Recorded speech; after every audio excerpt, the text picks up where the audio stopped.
Hello. ওকে, আমরা আজকে যে টপিকটা নিয়ে আলোচনা করব সেটা হচ্ছে এন্টারপ্রেনিউরশিপ। বাংলায় যেটাকে বলা হয় উদ্যোক্তা, entrepreneurship.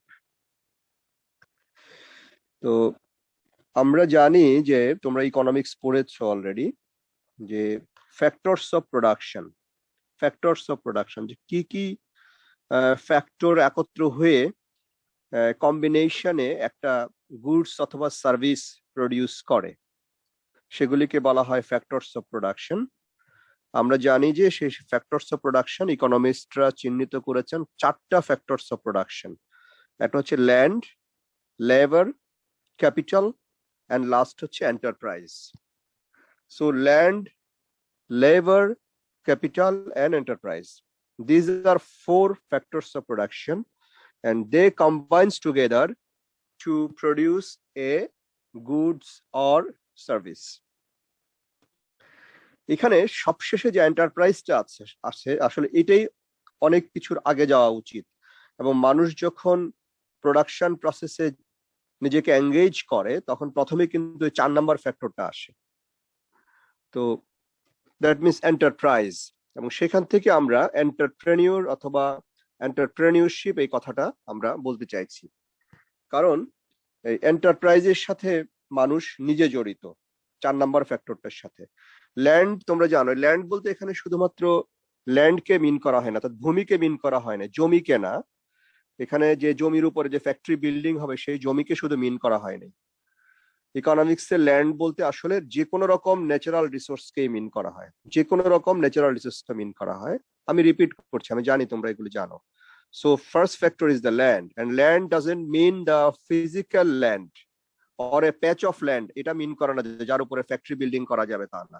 Any natural resource is considered to be land. Labour, definitely human labour, এটা আর কোনো অল্টারনেটিভ ডেফিনেশন নেই, labour is human labour. Capital বলতে মানিকেও মিন করে, অর্থাৎ ফাইন্যান্সকেও মিন করে। আবার ক্যাপিটাল মেশিনারিজ, যে সমস্ত বড় বড় মেশিনারি ব্যবহার করে কোনো একটা প্রোডাক্ট তৈরি করা হয় সেই ধরনের মেশিনারিজকে বলা হয় capital machinery. So capital means the financial capital or the capital machineries. তারপরে হচ্ছে enterprise. Enterprise is definitely human person, যে একটু আগে যে বাকি 3টা ফ্যাক্টর বলা হলো ল্যান্ড, লেবার এন্ড ক্যাপিটাল, এই 3টা জিনিসকে মোবিলাইজ করে একটা জায়গায় নিয়ে আসাই হচ্ছে এন্টারপ্রাইজ বা 4 নম্বর ফ্যাক্টরটার কাজ। তার মানে 4 নম্বর ফ্যাক্টরটাই আসলে আগে, that means human entrepreneurship, that means উদ্যোক্তা মানসিকতা। আমরা আজকে সেটাই পড়বো, যে একজন মানুষ উদ্যোক্তা হয়ে উঠে, কিভাবে হয়ে উঠে, কেন হয়ে উঠে, সেটা আমরা পরে বলবো আরেকটা ক্লাসে। এন্টারপ্রেনিউরশিপের অনেকগুলি থিওরি আছে, social, psychological and economic theory, অনেক রকম থিওরি আছে যে মানুষ কেন এন্টারপ্রেনিউরশিপ শো করে। এবং ওই সমস্ত থিওরিতে এন্টারপ্রেনিউরশিপ বলতে শুধুমাত্র বিজনেস এন্টারপ্রেনিউরশিপকে মিন করেনি। আমরা আপাতত এন্টারপ্রেনিউরশিপ বলতে বিজনেস এন্টারপ্রেনিউরশিপকে মিন করব, যেটা গুডস এন্ড সার্ভিসেস প্রোডাকশনের সাথে জড়িত। কিন্তু entrepreneurship is a very big term. একটা রাষ্ট্র প্রতিষ্ঠা করাও entrepreneurship, it's a political entrepreneurship. Knowledge hunting করাও এক ধরনের এন্টারপ্রেনিউরশিপ, হ্যাঁ, it is a intellectual entrepreneurship. হ্যাঁ, so entrepreneurship is a bigger term, যেটা সাইকোলজিক্যাল সোশিওলজিক্যাল টার্মের জায়গা থেকে দেখতে যাই। কিন্তু অ্যাপারেন্টলি সোসাইটিতে যেটা বেশি চালু আছে সেটা হচ্ছে এন্টারপ্রেনিউরশিপ বলতে বিজনেস এন্টারপ্রেনিউরশিপকে মিন করা হয়, যার মাধ্যমে একজন পার্সন বিজনেস অর্গানাইজেশন গড়ে তোলেন এবং তিনি ল্যান্ড, লেবার, ক্যাপিটাল এই 3টা ফ্যাক্টরকে এক জায়গায় মোবিলাইজ করে তিনি ওই অর্গানাইজেশনের মাধ্যমে কোনো একটা গুডস বা সার্ভিস পিপলের জন্য প্রডিউস করেন। এই কাজটাকে আমরা বলছি এন্টারপ্রেনিউরশিপ। এবং তার সাথে আরো দুটো পয়েন্ট যুক্ত না করলে এন্টারপ্রেনিউরশিপের ডেফিনেশনটা দাঁড়াবে না, যে একজন এন্টারপ্রেনিউর কে আসলে। সবাই তো এন্টারপ্রেনিউর না। Entrepreneur is a person who undertakes the risk of starting a new business venture, হ্যাঁ, এবং এট দ্য সেম টাইম যেটা রিস্ক নিচ্ছে এবং একই সাথে সে রিওয়ার্ডও পাবে। So entrepreneur is primary a person যে বিজনেসের রিস্কটা নিচ্ছেন, হ্যাঁ, এবং দ্যাট মিনস রিস্ক কিন্তু কম রিস্ক নেই। It's a very entrepreneurship is a very high risk attitude of a person, high risk behaviour of a person, I should say behaviour. Entrepreneurship is a high risk behaviour, economic behaviour, কোনো সন্দেহ নেই। এট the same time এটার সাথে high রিওয়ার্ডও জড়িত। So entrepreneur is a person who takes the high risk of establishing a business or an organization, and definitely he gets, যদি successful হয়, he or she gets the high reward. So this is, এটা হচ্ছে এক ধরনের psychological interpretation, যে এমন ধরনের লোক সমাজের মধ্যে থাকে যারা হাই রিস্ক নিয়ে বিজনেস প্রতিষ্ঠা করেন এবং যদি সাকসেসফুল হন তারা হাই রিওয়ার্ডও পেয়ে থাকেন। অন্যভাবে যদি অন্য আরেকটা অ্যাঙ্গেল থেকে যদি ইন্টারপ্রিট করি, যে এন্টারপ্রেনিউর হচ্ছেন সে ধরনের লোকেরা যারা সমাজের দিকে তাকিয়ে, মার্কেটের দিকে তাকিয়ে তারা মানুষের ডিমান্ডকে বুঝতে পারেন, তারা মানুষের ডিমান্ডকে বুঝতে পারেন এবং সেই ডিমান্ডের রেসপন্সে তারা সাপ্লাই সাইড নিয়ে কাজ করা শুরু করেন। যে এখানে ডিমান্ড আছে, আমি যদি এটার সাপ্লাই প্রোডাকশন নিয়ে কাজ, প্রোডাকশনের মাধ্যমে সাপ্লাই ইনশিওর করতে পারেন, বা নিজে অন্য প্রডিউস করে কিন্তু আমি সেটা যোগান দিব, সেটা করেও তিনি সেটা করতে পারেন। সো এন্টারপ্রেনিউরস আর পারসন যারা মার্কেট বা সোসাইটিতে ডিমান্ডকে অবজার্ভ করে সাপ্লাই সাইডে তারা কাজ করেন, কিভাবে এই ডিমান্ডকে স্যাটিসফাই করা যায়, এই ধরনের লোককে আমরা বলতে পারি এন্টারপ্রেনিউর। আরেকভাবেও ডেফিনেশন দেওয়া যায় যে এন্টারপ্রেনিউর হচ্ছে সে ধরনের লোকেরা যারা রিসোর্সকে চ্যানেলাইজ করেন, তারা রিসোর্সকে চ্যানেলাইজ করেন এবং রিসোর্সকে চ্যানেলাইজ করেন কোন দিকে, ওইটার সাথে রিলেট করে বলতে হবে। রিসোর্সকে চ্যানেলাইজ করেন যাতে করে এই রিসোর্স ব্যবহার করে মানুষের ডিমান্ডকে স্যাটিসফাই করা যায়, অর্থাৎ তাদের কাজ আসলে সাপ্লাই সাইডে। এবং এন্টারপ্রেনিউররা যখন বিজনেস প্রতিষ্ঠান স্থাপন করেন তখন মানুষের চাহিদা পূরণ হয়, মানুষের ডিমান্ড স্যাটিসফাই হয়, নতুন এমপ্লয়মেন্ট তৈরি হয়, সোসাইটিতে গ্রোথ বাড়ে, দ্যাট মিনস জিডিপি বাড়ে, জিএনপি বাড়ে, গভর্নমেন্টের রেভিনিউ আর্নিং বাড়ে, that means government by imposing tax and VAT government তার রেভিনিউ আর্ন করে। সো এন্টারপ্রেনিউররা ডেফিনেটলি ইকোনমিক ডেভেলপমেন্টে অবদান রেখে থাকেন। কিন্তু ইন্টারেস্টিং ব্যাপার হচ্ছে যে ইকোনমিক থিওরির প্রথম দিকে যখন ক্লাসিক্যাল ইকোনমিক্স এর যুগ ছিল, যেটার ফাদার হচ্ছেন অ্যাডাম স্মিথ, তাকে দিয়ে ইকোনমিক্স ডিসিপ্লিনটা শুরু, এবং খুব বেশি দিন আগের না, মাত্র 200 বছর আগের তিনি লোক। Adam Smith is a person যিনি মার্কিন যুক্তরাষ্ট্র যখন স্বাধীন হয় 1776 সাল, সেই সময়ের একজন লোক, যদি উনি আমেরিকান না, উনি স্কটিশ পারসন। তো অ্যাডাম স্মিথের হাত দিয়ে যে ইকোনমিক্সটা শুরু হয় সেটা ক্লাসিক্যাল ইকোনমিক্স। তারও প্রায় 200 বছর পরে সেটা যখন আর একটু মডিফাই হয়ে নিউ ক্লাসিক্যাল ইকোনমিক্স হয়, যেটার ফাদার হচ্ছেন মার্শাল, তোমরা নাম শুনে থাকবে, যে British economist and philosopher Marshall. তো এখন পর্যন্ত আমরা যে ইকোনমিক্স পড়ি, ডমিনেন্ট যে ইকোনমিক্স সাবজেক্টটা বিশ্ববিদ্যালয়ে পড়ানো হয়, এটা বেসিক্যালি নিউ ক্লাসিক্যাল ইকোনমিক্স। এর সাথে এখন অবশ্যই ইকোনমিক্স আরো এক্সপান্ড করেছে, বিহেভিয়ারাল ইকোনমিক্স, ইনফরমেশন ইকোনমিক্স অনেকভাবে এক্সপান্ড করেছে, এনভায়রনমেন্টাল ইকোনমিক্স, ইকোলজিক্যাল ইকোনমিক্স। কিন্তু মেইন যদি ইকোনমিক্স ধরি তাহলে it begin as a classical economics by the hand of Adam Smith, a Scottish citizen, and he is the contemporary of the American liberation movement, that means 1776 around এই সময়ের লোক উনি।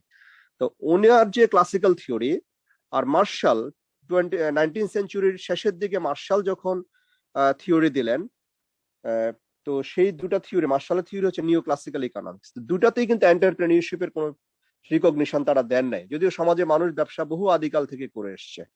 তো তারা কেন এন্টারপ্রেনিউরশিপকে ইকোনমিক থিওরির মধ্যে ইনক্লুড করলেন না?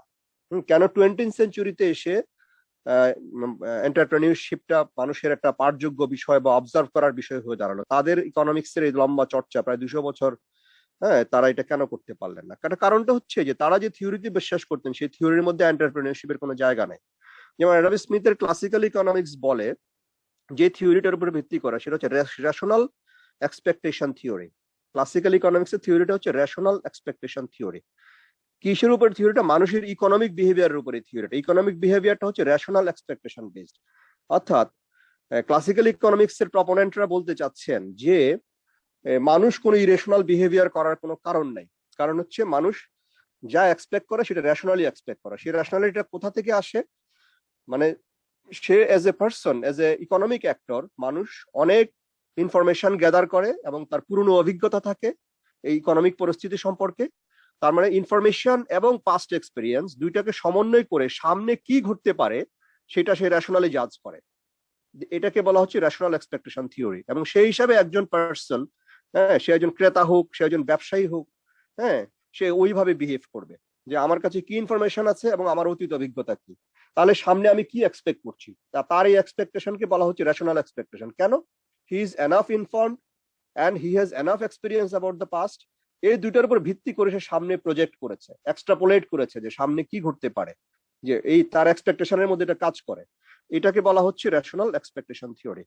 তাহলে একজন মানুষ যদি পিছনে এনাফ অভিজ্ঞতা থাকে, যদি তার কাছে এনাফ ইনফরমেশন থাকে এবং সেই হিসেবে যদি তার এক্সপেকটেশন সে বিল্ড আপ করে, তার মানে সে তো কোনো ঝুঁকি নিচ্ছে না।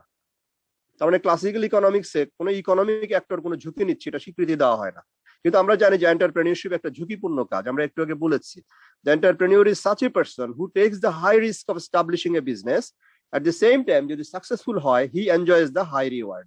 কিন্তু রেশনাল এক্সপেকটেশন থিওরি বলছে no, a person is enough informed about the economic situation, also he has personal experience about the past. হ্যাঁ, so he builds his own rational expectation যে সামনে কি ঘটতে পারে।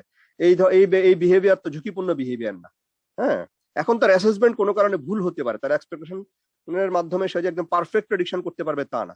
কিন্তু যদি এক্সপেকটেশন ভুল প্রমাণিত হয় যে সে যা ভাবছিল তা হয় নাই, তাহলে সেইটাকে আবার অ্যাডজাস্ট করবে। কিন্তু সে তো ঝুঁকি নেবে না, একবার সে ঝামেলায় পড়তে পারে কিন্তু সে আচরণটা ঝুঁকিপূর্ণ আচরণ না। সো ক্লাসিক্যাল ইকোনমিক্সে আসলে এন্টারপ্রেনিয়রশিপের কোনো থিওরাইজেশন নাই। আমরা যদি নিও ক্লাসিক্যাল ইকোনমিক্সে আসি, যেটার ফাদার হচ্ছেন মার্শাল, ওনারা বলছেন ওনাদের থিওরিটা হচ্ছে rational choice or rational actor theory.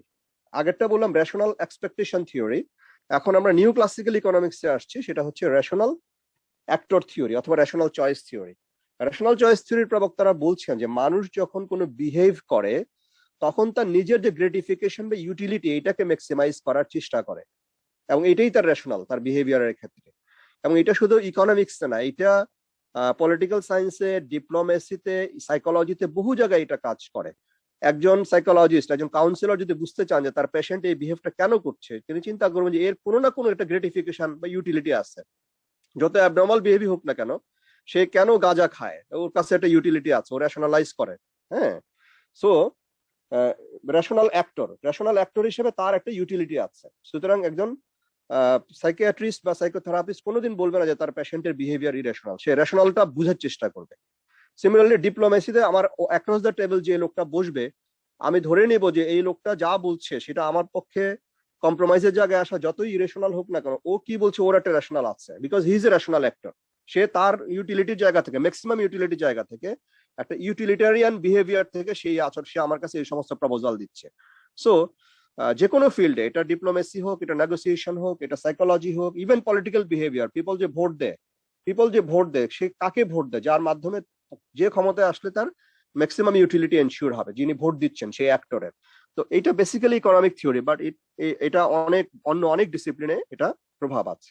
তাহলে নিউ ক্লাসিক্যাল ইকোনমিক্সে যদি রেশনাল অ্যাক্টরের কথা বলা হয় যে তার ইউটিলিটিকে প্রাধান্য দেবে, হ্যাঁ, সুতরাং সে যদি তার ইউটিলিটিকে প্রাধান্য দিতে চায়, সুতরাং তার মধ্যে যে রেশনালিটিটা কাজ করবে এটা ইমোশন ফ্রি রেশনালিটি কমপ্লিটলি। সে বুঝতে পারে যে কোনটা তার লাভ হবে এবং কোনটা তার হবে না।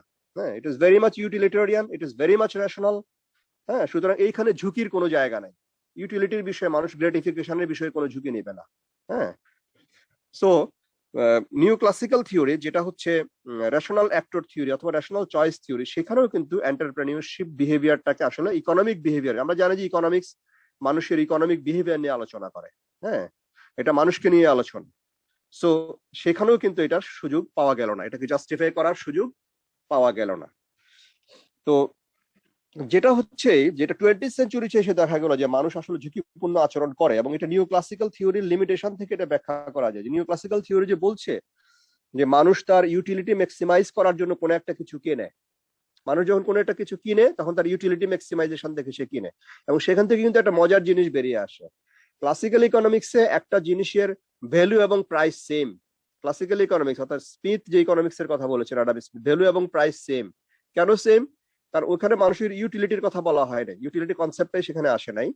তাহলে একটা জিনিসের মূল্য কত হবে, দ্যাট মিনস রিটেল প্রাইস কত হবে, এটা production cost, labour cost, transportation cost, marketing cost ইত্যাকার মিলায় তার সাথে কিছু প্রফিট ধরে তার যে কস্ট হবে সেটাই হচ্ছে একটা জিনিসের কস্ট। হ্যাঁ, কিন্তু নিউ ক্লাসিক্যাল থিওরি বলছে মানুষের ইউটিলিটি স্যাটিসফাই করার জন্য সে যে কোনো ইকোনমিক বিহেভিয়ার করে। একটা জিনিস কেনা হোক একদম সিম্পল বায়ার হিসেবে, অথবা একটা ব্যবসা প্রতিষ্ঠান স্থাপন করা হোক, সবকিছুর পিছনে ইউটিলিটি ড্রাইভ। যখন ইউটিলিটির প্রশ্ন আসবে তখন একজন বায়ার একটা জিনিসের মূল্য, তার যে প্রোডাকশন কস্ট, তার যে মার্কেটিং কস্ট, সবকিছু মিলে তার পিছনে যত কস্ট জড়িত তার থেকেও সে বেশি মূল্যবান এই জিনিসটাকে ভাবতে পারে, যেটা পুরনো বইয়ের দোকানে গেলে বোঝা যায়। হ্যাঁ, যে একজন কাস্টমার একটা পুরনো বই যেটাকে আসলে ভ্যালু করলে অনেক কম ভ্যালু আসবে, কিন্তু সে নিজে এটাকে অনেক বেশি মূল্যবান মনে করছে। তাতে করে আবার যারা বিক্রেতা তাদের একটা সুবিধা হয়েছে, তারা জানে যে কাস্টমার হচ্ছে ইউটিলিটি ড্রাইভেন, সুতরাং তার প্রফিটের অনেক সময় অনেক বেশি, প্রোডাকশনের থেকে অনেক বেশি প্রফিট সে পেয়ে যায়, কারণ কাস্টমারের কাছে এটার ভ্যালু অনেক বেশি। হ্যাঁ, so new classical economics actual price এবং ভ্যালুর মধ্যে একটা ডিফারেন্স করতে পেরেছে, কারণ তারা জানে নিউ ক্লাসিক্যাল ইকোনমিক্সরা যে মানুষ আসলে ইউটিলিটি ড্রাইভেন। সে কখনো জিজ্ঞেস করবে যে তোমার উৎপাদন খরচ কত পড়ছে, যে তোমার আর 10% লাভ দিয়ে দিলাম ভাই, জিনিসটা আমাকে দিয়ে দাও। তার চোখে লেগে যায় জিনিসটা, সে ফিল করে এটা যে আমার অনেক ইউটিলিটি স্যাটিসফাই হবে। হ্যাঁ, তখন সে এইটার জন্য অনেক বেশি প্রাইস পে করতে রাজি থাকে, এবং এই প্রাইসের এই মার্জিন কিন্তু যিনি প্রডিউসার অথবা যিনি সেলার তার প্রফিট হিসাবে যোগ হয়। সো কিন্তু নিউ ক্লাসিক্যাল ইকোনমিক্স যেটা এই এই এই যে জায়গাটা, ইউটিলিটি জায়গাটা সে বুঝতে পেরেছে, কিন্তু ইউটিলিটির পরেও অনেক সময় মানুষ অনেক বেশি ইমোশন দ্বারা চিটেড হয়ে যায়, সেই জায়গাটা নিউ ক্লাসিক্যাল ইকোনমিক্স কিন্তু এনশিওর করে নাই। হ্যাঁ, অনেক সময় মানুষ ইমোশন দ্বারা ড্রাইভেন হয়ে যায়। তো ইমোশন ড্রাইভেন ব্যাপারগুলি যখন আসে, যেটা নিউ ক্লাসিক্যাল ইকোনমিক্স, এখন কেউ বলতে পারে ইউটিলিটি কি ইমোশন? ইউটিলিটি কিন্তু একটা, ইউটিলিটির একটা সিলিং আছে, আমরা জানি যে ইউটিলিটি একটা পর্যায়ে কমে যায়, ইউটিলিটি মার্জিনালাইজেশনের দিকে চলে যায়। হ্যাঁ, সো ফার্স্ট ইউনিট কনজাম্পশন করার সময় মানুষ যে ইউটিলিটি পায় যে কোনো একটা জিনিসের, সেকেন্ড ইউনিটের সময় ইউটিলিটি কমে যায়, এইভাবে আস্তে আস্তে ইউটিলিটি অনেক সময় নেগেটিভও হয়ে যায়। হুম, কিন্তু নিউ ক্লাসিক্যাল থিওরিতে যে জিনিসটা অ্যাডজাস্ট করা হয় না, যে মানুষ যে কখনো কখনো ইমোশন দ্বারা ড্রাইভেন হয়ে যায়, সেটার কোনো ইকোনমিক স্বীকৃতি, একটা বিহেভিয়ারাল স্বীকৃতি নিউ ক্লাসিক্যাল ইকোনমিক্সে পাওয়া যায় নাই। ক্লাসিক্যাল ইকোনমিক্সে তো একেবারেই নাই। এটা বলাই হয়েছে হি ইজ ওয়েল ইনফর্মড, তার কাছে যথেষ্ট তথ্য আছে, তার পুরনো অভিজ্ঞতা আছে, একটা সিজনড লোক, সে সামনে কি এক্সপেকটেশন তার সেটা সে ভালো করে জানে, ওখানে ইমোশনের কোনো জায়গায় নেই। নিউ ক্লাসিক্যাল ইকোনমিক্সে কিছুটা ইমোশন আছে, কারণ ইউটিলিটি কিছুটা হলো সাইকোলজি ড্রাইভেন, কিন্তু সেটার পরেও ইউটিলিটিও যেখানে নেগেটিভ বলা হয়েছে নিউ ক্লাসিক্যাল ইকোনমিক্স, একটা পর্যায়ে গিয়ে মার্জিনালাইজড হয়ে যায়, জিরো হয়ে যায় ইউটিলিটি, তারপর ইভেন নেগেটিভের দিকে চলে যায়। একটা লোক 100 কমলা খেতে শুরু করলে প্রথমটা খেয়ে যে ইউটিলিটি ফিল করবে, সেকেন্ডারি ইউটিলিটি কমে যাবে, থার্ডটার সময় তার তিতা লাগা শুরু হবে, চতুর্থটা খেলে ইউটিলিটি হয়ে যাবে নেগেটিভ। হ্যাঁ, উল্টা তার আরো খারাপ লাগবে, আমরা জানি এটা হয়। ইউটিলিটি মার্জিনালাইজড হয়, মার্জিনাল ইউটিলিটি হয়, ইউটিলিটি জিরোতে যায়, ইউটিলিটি নেগেটিভ হয়। কিন্তু তারপরেও ইউটিলিটিকে তারা অ্যাডজাস্ট করেছে, কিছুটা হলো মেন্টাল ট্রেন্ডকে তারা অ্যাডজাস্ট করেছে, যে কারণে প্রাইস এবং ভ্যালুর মধ্যে পার্থক্য তৈরি হয়েছে। কিন্তু তারপরেও মানুষের অন্য অনেক এক্সট্রা ইমোশন থাকে যেগুলির দ্বারা মানুষের ইকোনমিক বিহেভিয়ার ড্রাইভেন হয়, সেগুলি নিউ ক্লাসিক্যাল ইকোনমিক্সের স্বীকৃতি নেই। নেই বলে নিউ ক্লাসিক্যাল ইকোনমিক্স মানুষের risky entrepreneurship as economic behaviour সে জাস্টিফাই করতে পারে না, যে মানুষ কেন রিস্ক নেবে, সে তো ইউটিলিটি ড্রাইভেন হবে, এবং ইউটিলিটি কখন নেগেটিভে যাবে এটাও তো সে জানে, সুতরাং সে রিস্ক নিচ্ছে কেন? নিউ ক্লাসিক্যাল ইকোনমিক্স এটা বুঝাতে পারে না। কিন্তু আমরা জানি আমাদের কাছে এখন এন্টারপ্রেনিউরশিপ বলে একটা কনসেপ্ট আছে, এবং সভ্যতার গোড়া থেকে এন্টারপ্রেনিউররা ছিলেন, কেউ ট্রেডার হিসেবে ছিলেন, কেউ প্রডিউসার হিসেবে ছিলেন, কেউ সেলার হিসেবে ছিলেন, এবং তারা আমাদের হাতে পণ্য বা সেবা তুলে দিয়েছে। হ্যাঁ, সেটা অর্থের বিনিময় হোক আর অন্য পণ্যের বিনিময় হোক, সেটা হচ্ছে বিজনেসের স্টাইলের ব্যাপার। So entrepreneur is a person who takes the risk to establish a business, হ্যাঁ, high risk, and at the same time যদি সেটা সফল হয় তাহলে তার রিওয়ার্ডটাও সে ভোগ করে। সো এন্টারপ্রেনিউররা আছেন আমাদের সমাজে যারা ইমোশন ড্রাইভেন, যারা রিস্ক নিতে পছন্দ করেন। আমরা এখন চলে যাই যে কত ধরনের এন্টারপ্রেনিউর হয়, তারপরে এন্টারপ্রেনিউর কিভাবে হওয়া যায়, উদ্যোক্তা কিভাবে হওয়া যায়। তার মানে এন্টারপ্রেনিউরশিপ ট্রেনিং দিয়ে করা যায় একটা মানুষকে, এটা আমরা আগেও দেখেছি যে বিহেভিয়ারাল ট্রেনিং দেওয়া যায় মানুষকে। আমরা আগে লিডারশিপ থিওরির ক্ষেত্রে বলেছি যে বিহেভিয়ারাল ট্রেড গুলি একটা মানুষের মধ্যে থাকলে ভালো, ট্রেনিং দিলে ট্রেড গুলি এক্সপোজড হয়, প্রকাশিত হয়। এছাড়া ভালো লিডারের কোয়ালিটিও একটা মানুষকে শেখানো যায়, behaviour is a matter of learning. হ্যাঁ, বিহেভিয়ারকে লার্নিং হিসেবে শেখানো যায়, আমরা লিডারশিপ থিওরিতে পড়েছি। সিমিলারলি এন্টারপ্রেনিউরও কিন্তু এক ধরনের ইকোনমিক লিডারের মতোই, কারণ সকল লোক এন্টারপ্রেনিউর হওয়ার সাহস পায় না, সকল লোক ব্যবসা করার সাহস পায় না, সকল লোক ঝুঁকি নেওয়ার সাহস পায় না। সুতরাং এই এন্টারপ্রেনিউরাল বিহেভিয়ার কিন্তু চাইলে একটা মানুষকে শেখানো যায়। তো আমরা এখন দেখি যে কত ধরনের এন্টারপ্রেনিউর হতে পারে বিহেভিয়ারের জায়গা থেকে, অনেক ভাবে করা যায়। আমরা দেখি কি কি হতে পারে। টাইপস অফ এন্টারপ্রেনিউরস, প্রথম ক্যাটাগরিকে বলা হচ্ছে builder category, category of people যাদেরকে আমরা বিল্ডার বলছি। বিল্ডাররা স্কেলেবল বিজনেস তৈরি করে একটা শর্ট টাইম ফ্রেমের মধ্যে। স্কেলেবল বিজনেস বলতে কি মিন করা হচ্ছে, যে বিজনেসটা গ্রো করবে সেই ধরনের বিজনেস। হ্যাঁ, সো বিল্ডার্সটা খুব শর্ট টাইমের মধ্যে স্কেলেবল বিজনেস তৈরি করার, বিজনেস স্ট্রাকচার তৈরি করার ক্ষমতা রাখে। তারা এক ধরনের টেম্পারামেন্টাল পার্সোনালিটি, ওই ধরনের পার্সোনালিটি যারা ফাস্ট গ্রোথ ফাস্ট গ্রোথের সাথে যারা পেস রাখতে পারে, যারা ফাস্ট গ্রোথকে এনশিওর করার মতো পার্সোনালিটি তারা আছে।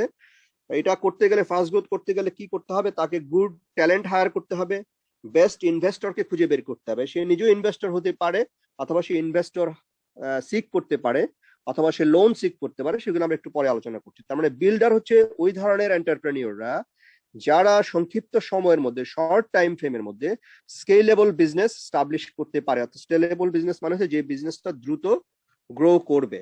আমরা বলছি তাদের টেম্পারামেন্ট হচ্ছে ওই ধরনের পার্সোনালিটি তারা, যারা ট্যালেন্ট হান্টিং তো অবশ্যই প্রয়োজন আছে। আমি তো একা একা বিজনেস চালাবো না, হ্যাঁ কোনো বিজনেস একা চলতেই পারে, বাট জেনারেলি স্কেলেবল বিজনেস যদি হয় সেখানে ট্যালেন্ট হান্টিং এর ব্যাপার আছে, সেখানে ইনভেস্টমেন্টের ব্যাপার আছে। এবং সেগুলি করার জন্য এই বিল্ডার ক্যাটাগরির যে এন্টারপ্রেনিয়ররা, তারা ট্যালেন্টেড পিপলকে হায়ার করা এবং তারা ফাইন্যান্সিয়াল ইনভেস্টর সিক করার ক্ষেত্রে তাদের এক ধরনের ক্যাপাসিটি আছে। হ্যাঁ, সো এই ধরনের লোকদেরকে আমরা বলছি builder category. Opportunist second category. অপরচুনিস্টরা হচ্ছে যে আসলে কোন সময়টাতে ভালো প্রফিট করা যাবে, হ্যাঁ এরা এক ধরনের ইম্পালসিভ পার্সন। তারা তককে তককে থাকে যে কোন সময়টা হচ্ছে বেস্ট প্রফিট করার ভালো সময়, তখন তারা এন্টারপ্রেনিউর হিসেবে আবির্ভূত হয়। এবং প্রফিটটা যতক্ষণ পর্যন্ত প্রফিট চলতে থাকে তারা ততক্ষণ পর্যন্ত প্রফিট করতে থাকে, এবং যখন দেখা যায় প্রফিট সিলিং এ পৌঁছে গেছে, আবার পরেও যেতে পারে, তখন তারা আস্তে করে সেই জায়গা থেকে, বিজনেস ফিল্ড থেকে তারা নিজেকে এক্সিট করে নেয়। হ্যাঁ, তার মানে এরা এক ধরনের ইম্পালসিভ পার্সন যারা অপরচুনিটি সিক করে। এবং শেয়ার বাজারে এই ধরনের লোককে দেখা যায়, শেয়ার বাজারে চালাক ইনভেস্টররা এই টাইপের ইনভেস্টর। তারা দেখে যে শেয়ার বাজার কখন থ্রাইভ করছে, এবং তখন তারা বেশ শেয়ার টেয়ার কেনা বেচা প্রচুর করবে।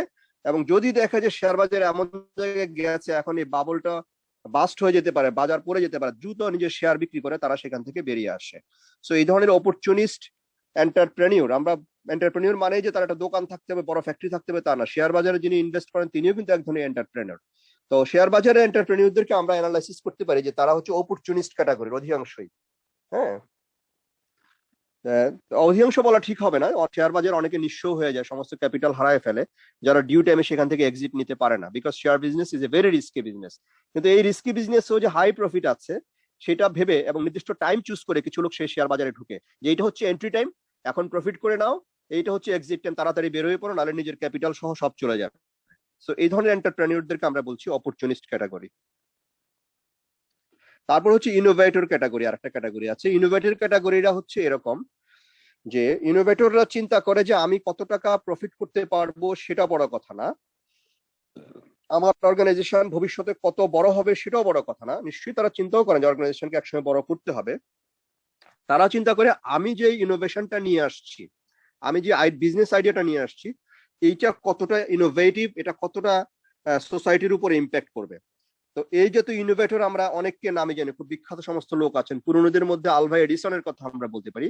আলভা এডিসন কিন্তু বিদ্যুৎ বাতি আবিষ্কার এই জন্য করেন না যে উনি খুব ব্যবসা করে নেবেন। ইট ওয়াজ সামথিং নিউ, সেটা করতে গিয়ে অনেক আনন্দ পেয়েছে। হ্যাঁ হ্যাঁ, মানুষকে ব্যবহার করে, মানে বিদ্যুৎকে ব্যবহার করে মানুষের ঘর বাড়ি আলোকিত করা যাবে, আর এডিসন সেই ভাবনা থেকেই করেছেন। কিন্তু উনি কত টাকা পাবেন এটা চিন্তা করে উনি করেন নাই। এবং এটা যারা তার প্যাটেন্ট কিনতে এসেছিল, এটা খুব একটা গল্প চালু আছে, যা এডিসনকে বারবারই প্যাটেন্ট কোম্পানির এজেন্ট বলতেছিল যে স্যার আপনি কত চান। এডিসন বললো আপনি বলেন। আসলে এডিসনের ধারণাই ছিল না যে এটা বিদ্যুৎ বাতির প্যাটেন্ট, এটা কত টাকা আর উনি চাইবেন। হ্যাঁ, উনি তো বহু আগের লোক। এডিসন 1861-62 সালের লোক, যখন আমেরিকাতে সিভিল ওয়ার চলছিল, লিঙ্কন যখন প্রেসিডেন্ট ছিলেন সেই সময়ের লোক, আজ থেকে দেড়শো বছর আগের লোক। এডিসনের ধারণাই ছিল না যে বিদ্যুৎ বাতির আসলে কি হবে, এটার কত টাকা আমি চাইতে পারি। সোশ্যাল ইম্প্যাক্ট উনি জানতেন, মানুষের ঘর বাড়ি আলোকিত হবে, জীবন পরিবর্তন হয়ে যাবে। কিন্তু তখন ওই হঠাৎ করে এই গল্পটা চালু আছে যে কোম্পানির এজেন্ট যিনি তার প্যাটেন্ট কিনতে এসেছিলেন, প্যাটেন্ট রাইট, উনি বললেন যে স্যার আপনাকে আমরা $2 লাখ দিতে পারি। সে সময়ের মধ্যে $2 লাখ অনেক টাকা। এডিসন খুবই অবাক হয়ে গেছে যে এত টাকায় উনি বলবেন, যে আশাই করেন নাই। হ্যাঁ, তো এইটা হয়ে থাকে ইনোভেটরদের ক্ষেত্রে। যারা ইনোভেটর টাইপের এন্টারপ্রেনিউর তারা আসলে অর্থমূল্যটা যাচাই করেন না। তো সেম ক্যাটাগরিতে, এডিসনের ক্যাটাগরিতে পড়বেন স্টিভ জবস, সেম ক্যাটাগরিতে পড়বেন মার্ক জুকারবার্গ, সেম ক্যাটাগরিতে পড়বেন Bill Gate. Please, hello please,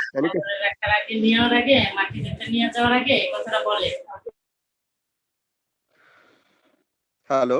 হ্যাঁ, তাহলে আমরা ইনোভেটর যে ক্যাটাগরি দেখলাম, ইনোভেটর ক্যাটাগরিটা হচ্ছে সেই ক্যাটাগরি।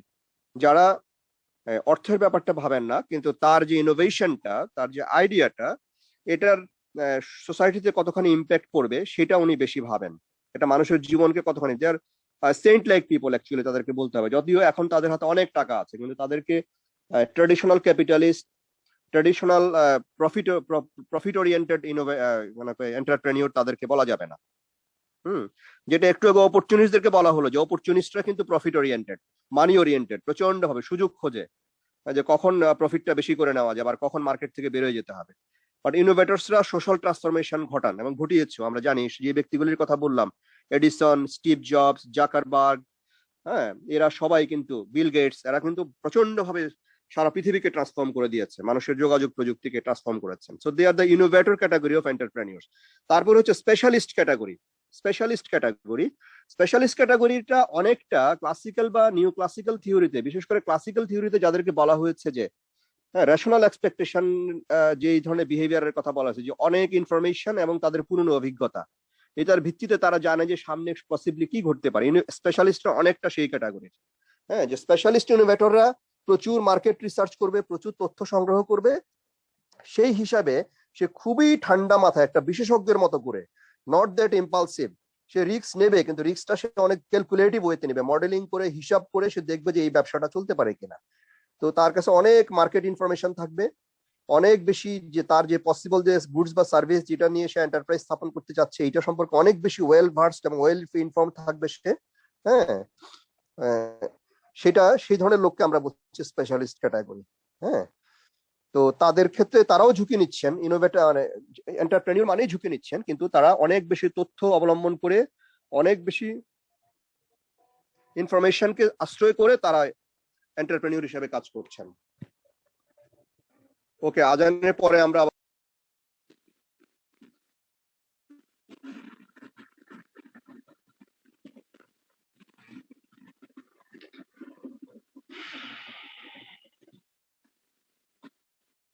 আলোচনা করছিলাম, সেটা হচ্ছে যে,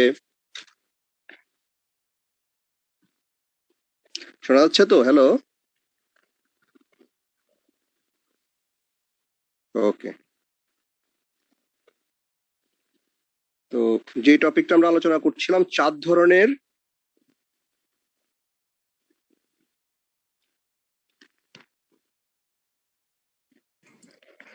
ধরনের এন্টারপ্রেনিউরদের কথা আমরা আলাপ করছিলাম। এক ধরনের এন্টারপ্রেনিউর ছিল বিল্ডার, তারপরে ছিল কারা বলতো, আমাকে আবার রিপিট করো তো। হ্যালো,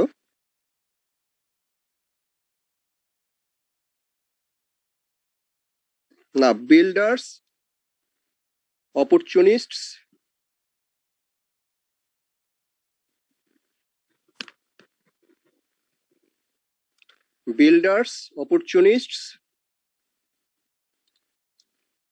তারপরে হচ্ছে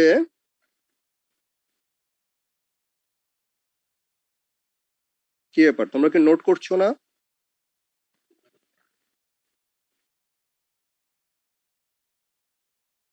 ইনোভেটর্স, বিল্ডার্স, অপরচুনিস্টস, ইনোভেটর্স, তারপরে হচ্ছে স্পেশালিস্ট। ঠিক আছে, এই 4টা ক্যাটাগরি। এর বাইরে আরো কিছু ক্যাটাগরি আমরা বলতে পারি, যেমন ইমিটেটর একটা ক্যাটাগরি আছে। ইমিটেটর বলতে বোঝানো হয় ওই ধরনের এন্টারপ্রেনিউরদেরকে, যে ধরনের এন্টারপ্রেনিউররা অন্যের কোনো একটা আইডিয়াকে হাতে নিয়ে সেটাকে ইম্প্রোভাইজ করে কোনো একটা এন্টারপ্রাইজ দাঁড় করানোর চেষ্টা করেন, তাদেরকে বলছি আমরা ইমিটেটর। ওকে, এই ধরনের লোক আছে, আমরা জানি। কেউ রিভার্স ইঞ্জিনিয়ারিং করে কেউ ওকে ফলো করে ওর কাছাকাছি কিছু একটা দাঁড় করানোর চেষ্টা করে। তো এই ধরনের এন্টারপ্রেনিউরদেরকে আমরা বলছি ইমিটেটর। ওকে, এর বাইরে আরেক ধরনের ক্যাটাগরি আছে যাদেরকে আমরা বলবো বায়ার বলতে সিম্পল বায়ার না, যে ছোটখাটো একটা জিনিস কিনেছে। তারা করে কি, কোনো একটা ভালো কোম্পানিকে কিনে ভালো কোম্পানিকে কিনে যেটা ভালো চলছে এবং সে আরো নিজের কিছু আইডিয়া অ্যাড করবে, সে নিজের কিছু প্ল্যান থাকে যে কিভাবে সেই কোম্পানিটাকে চালাবে। তো এই ধরনের যদি কেউ কোম্পানি কিনে এন্টারপ্রেনিউর হতে চায় তাকে আমরা বলি বায়ার্স ক্যাটাগরি। ঠিক আছে, তাহলে আমরা মোটামুটি যে ক্যাটাগরি গুলি পেলাম, বিল্ডার্স একটা ক্যাটাগরি, তারপরে হচ্ছে আমরা দেখলাম যে অপরচুনিস্ট একটা ক্যাটাগরি, ইনোভেটর একটা ক্যাটাগরি, তারপরে আমরা দেখলাম যে ইমিটেটর একটা ক্যাটাগরি, বায়ার একটা ক্যাটাগরি, তারপর আমরা আরেকটা ক্যাটাগরি বললাম এক্সপার্ট ক্যাটাগরি।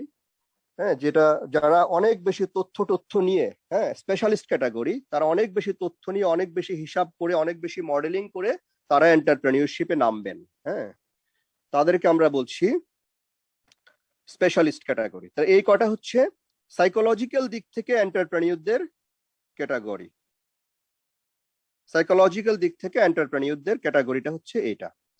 তো এর বাইরে হয়তো আরো অনেক ক্লাসিফিকেশন থাকতে পারে, মোটামুটি এই জানা যায় আর কি। তো এখন আমরা চলে যাই যে এই এন্টারপ্রেনিউরদের মাইন্ড তো আমরা বুঝলাম।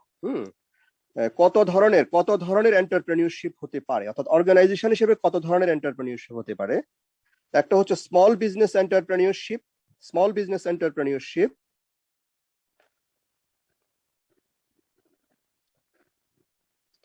যেটা একটা ছোট বিজনেস, যদিও সমস্ত স্মল বিজনেসকে এন্টারপ্রেনিউরশিপ বলা ঠিক হবে না। হ্যাঁ, স্মল বিজনেস এন্টারপ্রেনিউরশিপ, তো সেই স্মল বিজনেস এন্টারপ্রেনিউরশিপ হচ্ছে একজন সিঙ্গেল পার্সন, আমরা এই ধরনের এন্টারপ্রেনিউরশিপ প্রায় আমাদের চোখে পড়ে, একজন সিঙ্গেল পার্সন কোনো একটা আইডিয়া নিয়ে, হ্যাঁ, এটাকে এবং লার্জ কোনো বিজনেস কনগ্লোমারেট বা কর্পোরেট হাউসে কনভার্ট করার কোনো ইন্টেনশন ছাড়াই দেখা যায় যে একজন পার্সন সেটা শুরু করেন, তিনি অন্যের কাছ থেকেও ক্যাপিটাল নেন না এবং তিনি এটাকে খুব বড়ও করতে চান না।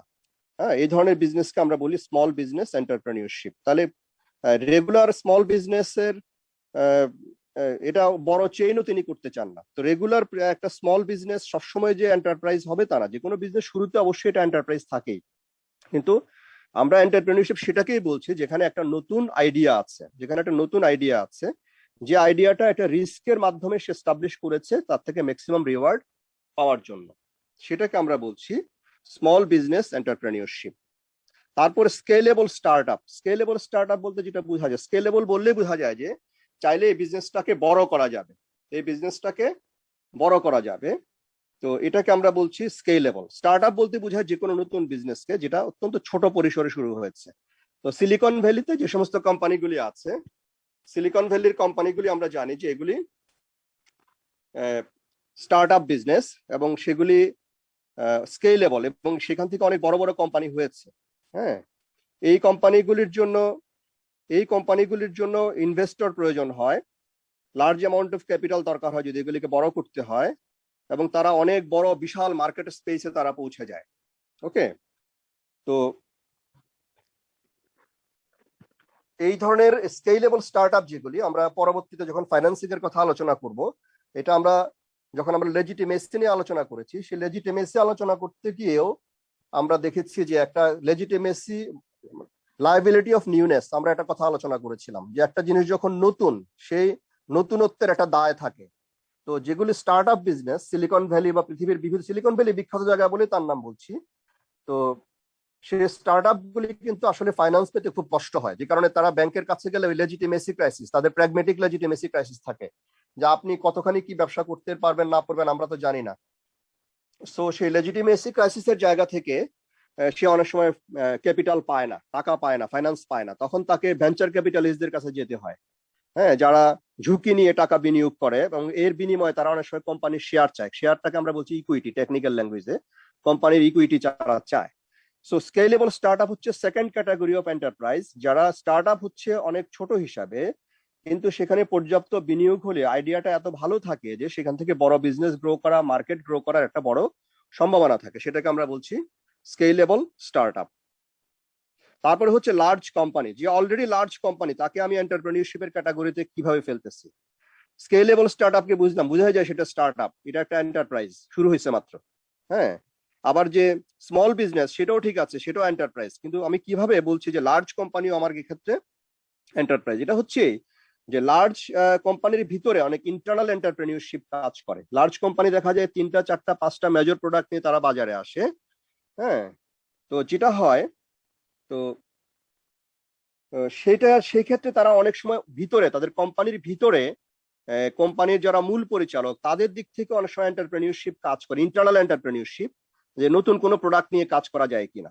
অথবা অনেক সময় কোম্পানির এনভায়রনমেন্ট এতটা ফ্রি অ্যান্ড ফেয়ার এনভায়রনমেন্ট থাকে, এই ফ্রি অ্যান্ড ফেয়ার এনভায়রনমেন্টের ভিতরে এবং এতটা বেশি কোঅপারেটিভ এনভায়রনমেন্ট থাকে, লিবারাল এবং ডেমোক্রেটিক এনভায়রনমেন্ট থাকে, সেগুলি আমরা লিডারশিপের ক্ষেত্রে আলোচনা করেছি। যদি কোম্পানি লিডারশিপ সেরকম হয়ে থাকে, তাহলে এমপ্লয়ীদের ভিতর থেকে কেউ না কেউ ইনোভেটরের ভূমিকা পালন করে এবং সে একটা নতুন প্রোডাক্ট নিয়ে প্রপোজাল দেয় যে এইটা আমি করতে চাই, এই আইডিয়াটা আছে, তখন তাকে সেই স্বাধীনতা দেওয়া হয়।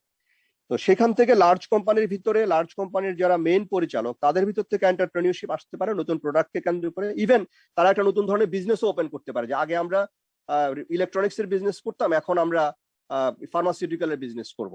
হ্যাঁ, তো সেই ধরনের এন্টারপ্রেনিউরশিপ আসলে লার্জ কোম্পানির অভ্যন্তরে এন্টারপ্রেনিউরশিপ কাজ করে। তো তারপরে হচ্ছে সোশ্যাল এন্টারপ্রেনিউরশিপ। সোশ্যাল এন্টারপ্রেনিউরশিপটা কিছুটা নতুন, এটা প্রফেসর ইউনুসের আবিষ্কার সোশ্যাল এন্টারপ্রেনিউরশিপটা, কিন্তু এটা টেক্সট বইতে চলে এসছে। সোশ্যাল এন্টারপ্রেনিউরশিপের যে টার্গেটটা থাকে সেটা হচ্ছে যা আইডিয়া হিসেবে যে আইডিয়াটাকে বাজারে ছাড়া হবে, যেটার ভিত্তিতে কোনো একটা প্রোডাক্ট কিংবা সার্ভিস ডেভেলপ করা হবে, সেইখানে দেখা যাবে যে কোনো না কোনো সামাজিক সমস্যাকে সমাধান করার জন্য এই উদ্যোগটা থাকবে, এবং সেখানে হাই প্রফিট মোটিভটা থাকবে না। যদি কোনো প্রফিট করা হয় সেটা কোম্পানিতে আবারও ইনভেস্ট করা হয়, যে কিভাবে আরো নতুন ধরনের social problem solving product develop করা যায়। অর্থাৎ রিইনভেস্টমেন্ট, সাধারণত ডিভিডেন্ড আকারে, সেটা যারা সোশ্যাল এন্টারপ্রেনিউরশিপে জড়িত থাকেন সেটা ডিভিডেন্ড আকারে তারা কমই নেন, হয়তো নিজের জন্য স্যালারি নিতে পারেন, কিন্তু প্রফিট আকারে তারা সেটা নেন না। তো এই ধরনের এন্টারপ্রেনিউরশিপকে আমরা বলছি সোশ্যাল এন্টারপ্রেনিউরশিপ। তো তাহলে আমরা অর্গানাইজেশনাল স্ট্রাকচার হিসেবে 4 ধরনের এন্টারপ্রেনিউরশিপ জানলাম: small business entrepreneurship, scalable startup, large company এবং সোশ্যাল এন্টারপ্রেনিউরশিপ। 4 ধরনের এন্টারপ্রেনিউরশিপ আমরা জানলাম।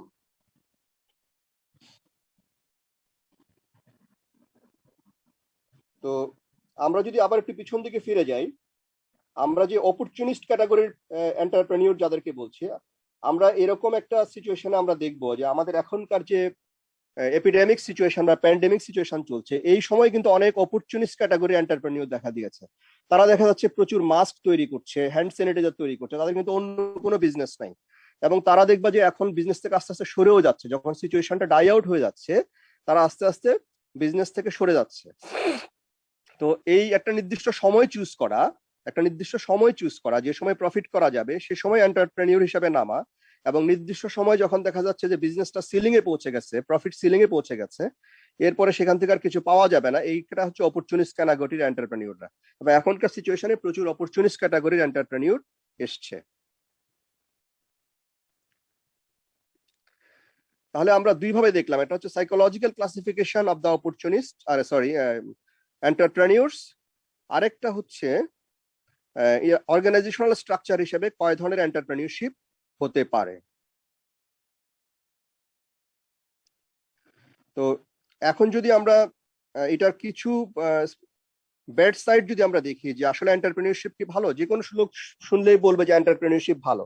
এবং আমাদের মধ্যে আমাদের পলিটিক্যাল লিডারশিপ থেকে বা কখনো কখনো ইকোনমিক এক্সপার্টরা বলে থাকেন যে চাকরি না খুঁজে এন্টারপ্রেনিউর হও। আসলে এই কথাটা যতটা ভালো, এটার আপসাইড যেরকম আছে, এটা ডাউন সাইডও আছে। এটা ডাউন সাইডটা হচ্ছে এরকম যে সকল লোক যদি এন্টারপ্রেনিউর হওয়ার চেষ্টা করো, এই মাইন্ডের দিকে যদি শিফটেড হয়ে যায়, তাহলে সোসাইটিতে অ্যাক্টিভ ওয়ার্কিং লেবার কিন্তু পাওয়া যাবে না। সো সেই জায়গা থেকে এন্টারপ্রেনিউরশিপকে খুব বেশি প্রচার করার সুযোগ নাই। কিছু লোককে অবশ্যই অন্যের অর্গানাইজেশনে কাজ করতে হবে। সো এন্টারপ্রেনিউরশিপ একটা রিলিজিয়ানের মতো মানুষের বেসিক ট্রেড হিসেবে প্রচার করার কোনো সুযোগ নেই। আমি প্রফেসর ইউনুসের একটা লেকচার শুনেছিলাম লন্ডনের একটা বিশ্ববিদ্যালয়ে। উনি বলতে চাচ্ছেন যে মানুষ আসলে চাকরি করতে চায় না, মানুষের জিনের মধ্যে এন্টারপ্রেনিউরশিপ আছে, হুইচ ইজ নট কারেক্ট। আমি পার্সোনালি, এটা আমার মতামত এটা। কারণ এন্টারপ্রেনিউরশিপ যদি সকল লোক যদি এন্টারপ্রেনিউরাল মেন্টালিটিতে ভোগে, তাহলে কিন্তু দেখা যাবে যে অর্গানাইজেশনে অন্য লিডারশিপে কাজ করার মতো লোক খুঁজে পাওয়া যাবে না, এতে সোসাইটির ইকোনমিক গ্রোথ হ্যাম্পার্ড হয়ে যাবে। আবার আরেকটা দিক হচ্ছে যে কোনো এন্টারপ্রেনিউর কিন্তু মার্কেটকে পজিটিভলি ইম্প্যাক্ট করেন, নেগেটিভলি ইম্প্যাক্ট করেন। পজিটিভ ইম্প্যাক্ট কি, একজন যখন একটা ব্যবসা শুরু করে সাকসেসফুলি এবং সে যখন সফল হয় তার কিছু রিপল এফেক্ট থাকে। রিপল এফেক্ট কি, একজন, যেমন আমরা যদি মনে করি যে বাংলাদেশে মোবাইল কমিউনিকেশনকে নিয়ে আসা এটা একটা এন্টারপ্রেনিউরশিপ, হ্যাঁ, গ্রামীণের দিক থেকে, বিশেষ করে গ্রামীণ যখন শুরু করে, এর আগে যারা ছিল এরা এন্টারপ্রেনিউর ছিল না, এরা এক অর্থে মনোপলি বিজনেস করেছে। তো গ্রামীণকে যদি আমরা একজন ভালো এন্টারপ্রেনিউর হিসেবে চিন্তা করি, যে জনগণের চাহিদাকে সে বুঝতে পেরেছে এবং সে এই চাহিদার যোগান দেওয়ার জন্য সে তার সমস্ত সেট আপ করেছে, এই কাজটাই তো এন্টারপ্রেনিউরশিপ।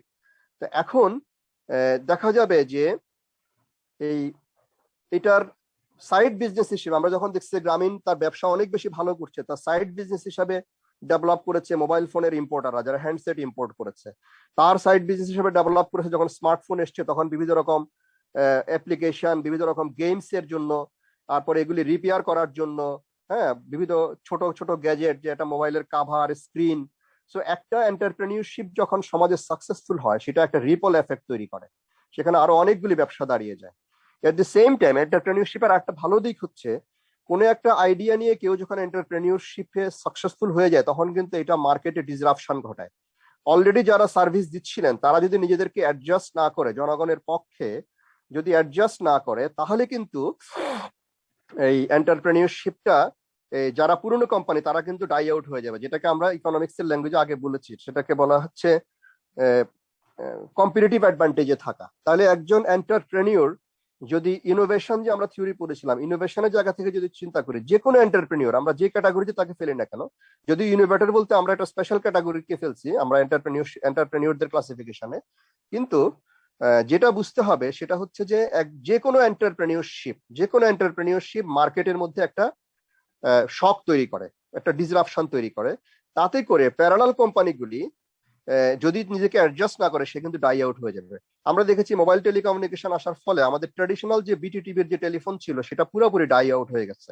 এটা শুধু টেকনোলজির শিফট না, মানুষের কাছে কিন্তু তারা কিন্তু তারা চেষ্টা করেছে টেলিফোন কানেকশনের সাথে এমবেডেড তারা ডাটা কানেকশন দেওয়ার চেষ্টা করেছে, তারা তাদের টেরিফ রেট কমানোর চেষ্টা করেছে, তারা আগের থেকে বেটার সার্ভিস দেওয়ার চেষ্টা করেছে টেকনিশিয়ানদেরকে দিয়ে, কিন্তু তারপরে এটা টিকে নাই, তারা চেষ্টা করেছিল অ্যাডজাস্ট করতে। সো তাহলে একটা এন্টারপ্রেনিউরশিপের পজিটিভ রিপল এফেক্ট আছে, আবার একটা এন্টারপ্রেনিউরশিপের নেগেটিভ সাইড হচ্ছে সে মার্কেটকে ডিসরাপ্ট করে। এখন প্রশ্ন, সমাজের বিভিন্ন লোক যদি বিবিধ আইডিয়া নিয়ে এন্টারপ্রেনিউরশিপের প্রত্যেকেই বাজারে নামতে চায়, এটা কিন্তু মার্কেটে এক ধরনের নেগেটিভ শক তৈরি করবে। সুতরাং সকল এন্টারপ্রেনিউরশিপকে বাণিজ্যিকভাবে অনুমোদন দেওয়া আসলে অনেক সময় যাবে না, এখানে হয়তো স্টেটের কিছুটা রেগুলেশন থাকতে হবে। So entrepreneurship is definitely positive, এবং এন্টারপ্রেনিউরশিপ এক ধরনের লিডারশিপ যে সে অন্যদের থেকে ব্যতিক্রম। এন্টারপ্রেনিউরশিপ ডেফিনেটলি ভালো, সে অন্যদের থেকে ব্যতিক্রম, সে ঝুঁকি নিচ্ছে এবং সে প্রফিট করছে, এটা ঠিক আছে, কিন্তু এট দি সেম টাইম সে আমার ডিমান্ডকে বুঝতে পেরে সে সাপ্লাই সাইডে আমার হয়ে কাজ করছে, সে রিসোর্সকে মোবিলাইজ করছে, সে মানুষের জন্য চাকরি তৈরি করছে, সে ইকোনমিক গ্রোথে হেল্প করছে। So definitely entrepreneurship is positive. কিন্তু ডাউন সাইড হিসেবে যেটা বললাম, যে সকলকে এন্টারপ্রেনিউর হওয়ার জন্য প্ররোচনা দিলে সমাজে ওয়ার্কিং লেবার হিসাবে কেউ কাজ করতে পারবে না। সো এটা ডাউন সাইড আছে। তাহলে আমাদের আজকের আলোচনা এই পর্যন্তই থাক। আমি কি ওয়ার্ডগুলি আবার রিপিট করব? ওকে, তো সামারিটাতে প্রথমেই লেখো যে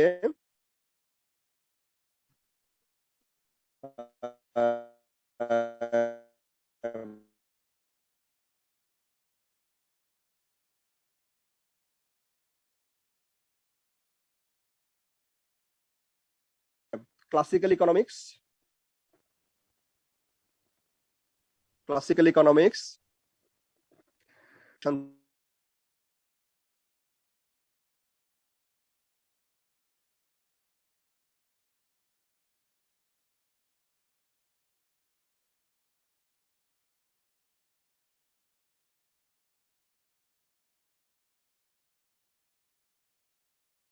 তাহলে ক্লাসিক্যাল ইকোনমিক্স, তার সাথে যে থিওরিটা আমি বলছি রেশনাল এক্সপেকটেশন থিওরি, ঠিক আছে?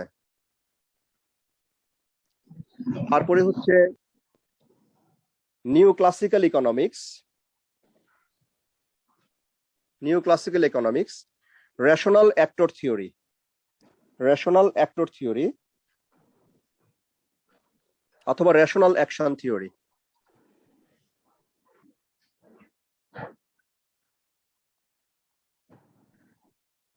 Rational expectation theory, rational expectation theory. আর নিউ ক্লাসিক্যাল ইকোনমিক্স এর সাথে আছে রেশনাল অ্যাক্টর থিওরি অথবা রেশনাল অ্যাকশন থিওরি। ঠিক আছে, ওকে। তারপরে আমরা চলে গেছি এন্টারপ্রেনিউরের ডেফিনেশনের মধ্যে। সেটা তোমরা অনেকগুলি ডেফিনেশন আমি বলেছি বিবিধভাবে, যে এন্টারপ্রেনিউর আসলে কাদেরকে আমরা বলি। হ্যাঁ, তো ডেফিনেশন অফ এন্টারপ্রেনিউর এভাবে লেখা রাখো, ডেফিনেশন অফ এন্টারপ্রেনিউর। তারপরে হচ্ছে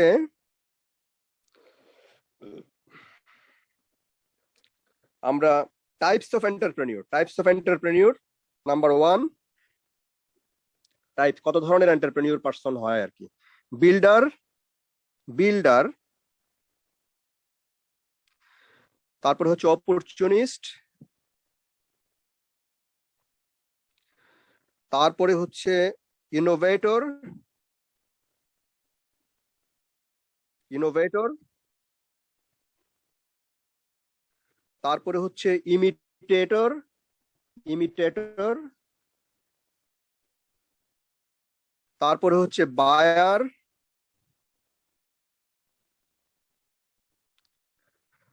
তারপরে হচ্ছে স্পেশালিস্ট। ও, তাহলে এই হলো হিউম্যান টাইপ, মানে এন্টারপ্রেনিউর টাইপ। এখন আমরা যাচ্ছি এন্টারপ্রেনিউরশিপের টাইপ হিসেবে, এন্টারপ্রেনিউরশিপের টাইপ, টাইপস অফ এন্টারপ্রেনিউরশিপ। ঠিক আছে, number 1 small business entrepreneurship, small business entrepreneurship.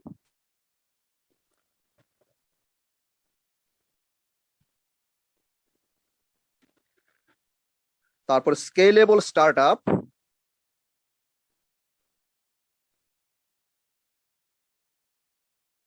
Scalable startup.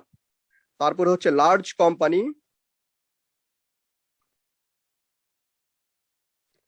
তারপরে হচ্ছে সোশ্যাল এন্টারপ্রেনিউরশিপ।